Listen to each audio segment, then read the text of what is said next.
Oh, hello everyone. Welcome to FanDuel Tight Ends for week 13. Not week 14, not week 12. Uh how's it going, Jason? Doing well, doing swell, doing swell. Doing swell. Yeah, you swell in the Slack chat today. I like that. Like that. We go through tight ends every week. We talk about the bust rates, talk about the injuries for your season long leagues. It's important to know. Uh Travis Kelsey obviously has issues with the officials, but hasn't had issues with targets with Jeremy Maclin out. So he is your number one cash game guy. Tell us what you like about him. Tell us what you don't like about him. Just paint us a picture. Paint us a portrait of your emotions towards Travis Kelsey. Well, let's get the negatives out of the way first. I don't like his reality show. I've never seen it. I know I'm not gonna like it. Play Yeah, football, dude. Get out of his there. his facial hair probably smells too. He's a big flannel wearing tight end, just trying to get girls, and what a douche. Just like you. Yes, I do wear flannels. But what I do like about him, I mean, targets have been there, as you point out, with Macklin out. I mean, coming off a 15 target game against Denver. Over the last 5 weeks, I mean, 10, 7, 6, 9, and 15 in terms of targets. If Macklin plays, I think you can still like him in cash and GPPs. If you feel a little bit safer, if Macklin does play, Jimmy Graham's also a guy I'll talk about. Kelsey, back-to-back 100-yard games, double-digit FanDuel points in 3 of the last 5. Good matchup here against Atlanta. They do struggle against tight ends, allowing the 5th most FanDuel points per game. They've allowed 7 total touchdowns to tight ends this year.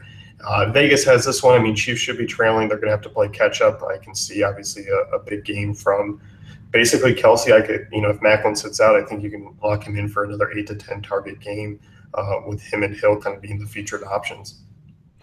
Now, do you think you could get fun with Kelsey in a Matt Ryan Julio lineup? Do you like that idea?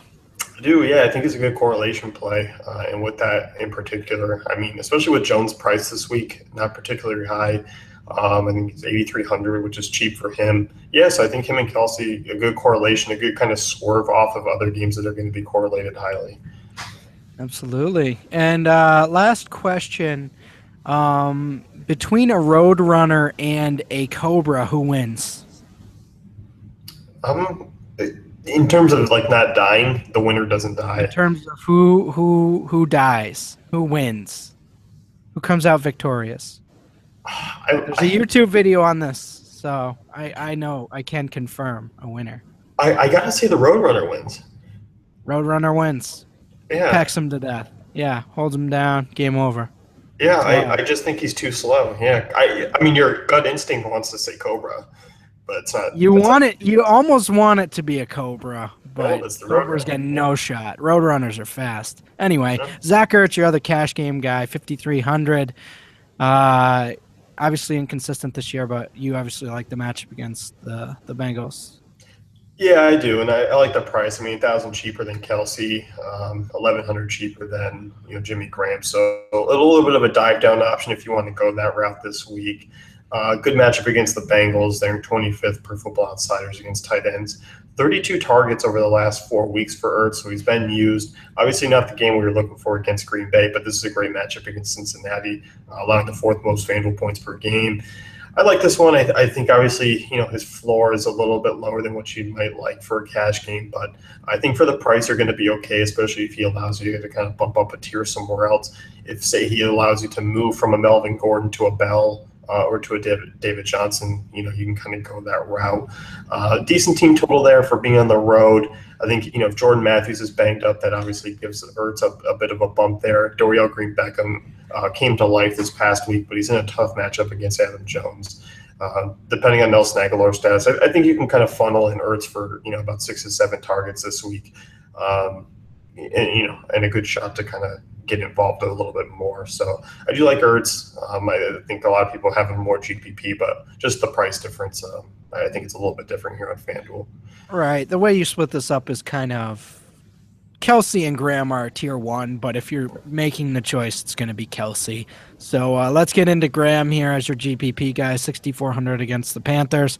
Love that team total. Love that projection. Love what Graham's been doing this year. What are you looking at? Yeah, I mean, a good bounce back game here for Seattle, especially through the goose egg they dropped last week. Carolina's been bad against tight ends all season long, allowing the second most FanDuel points per game. They've allowed 8 touchdowns. Graham, I mean, we know there's multi-touchdown upside, a good stacking partner with Wilson. It's a relatively cheap stack, and you can kind of still get exposure to other games by running backs and wideouts. So Graham, 6.4 targets per game this year, tied with Doug Baldwin in red zone targets. 26 team total, primetime game. I think Graham's a reasonable option and also a cash game. Consider it. If Macklin does play, I think you can move Graham ahead of Kelsey just a little bit. Oh, no. Look who we have last here. Let's do it. The Let's dive infamous. in. All right. So just to give a little breakdown, if you haven't been playing DFS the last few weeks, Eric Ebron, um, 0 catches until late in the game 2 weeks ago, had a 60-yard catch and a rushing touchdown. Barely targeted between and after that, and no catches last game. So 5,700. You're riding the wave against the Saints. What are you seeing there, pal? Well, I mean, if you're looking at correlation, I think Ebron's an intriguing way to go about it because right now, for me, the Saints tight end situation is something I don't want a part of. It's Josh Hill for 50% of snaps. It's Kobe Fleener for 30%, and then we got some guy named John Phillips for 20%. It's not optimal for me. So I like the other piece of the board here. I like a Drew Brees stack. With guys like Cook, Snead, and Thomas. But I also like using Eric Ebron in kind of a correlation play with this one. And that's really how I'd only use it. I think it's just kind of in a game stack. Obviously you pointed out, was essentially up until nothing until a fluky rushing touchdown, until a 60-yard bomb, then had nothing on Thanksgiving Day in a good matchup. So, he's been very up and down. I just think here, looking at this game, I mean, there's going to be a lot on both sides to really go around, and I think he's an interesting pivot away from Graham and Kelsey at just a little bit cheaper, but not really quite cheap enough. So he should be used quite a bit here, I think, in terms of airing it out downfield. Stafford's going to have to pick up the pace a little bit in this one. Certainly agree. I do think he's an interesting play in a contrarian sense, especially, you said Saints and Lions are early only, correct? Yeah. So I think that's more where I'm going to get my Eric Ebron exposure with that 5% on the early only slate or 10% or whatever you can get. But generally speaking, yeah, I don't mind it. I don't know. It's boomer bust. It's tough to get a read on him. It really is. Tons of talent, but doesn't seem to have quite the consistent role. But with Marvin Jones just falling off the planet, could be an interesting guy for sure. As we head out for the week, is there anything you want to throw in there? I kind of like Vance McDonald as a cheap option. Below 5K, I mean, consistently getting targets there with Kaepernick. Chicago not very good against tight ends. He's another option you can take a look at. I like it. And I'm not playing Vernon Davis this week. Yeah, tough matchup. Tough to expect much out of him, even with the way they've been using him. That's just ugly, Yeah. So as always, if you like what we're doing here, give us a like and subscribe. If you want to read this article, certainly head over to dailyfantasycafe.com and check it out there. Thanks for tuning in, and we will see you guys in a hot minute, a hot month, a hot weekend. And yeah.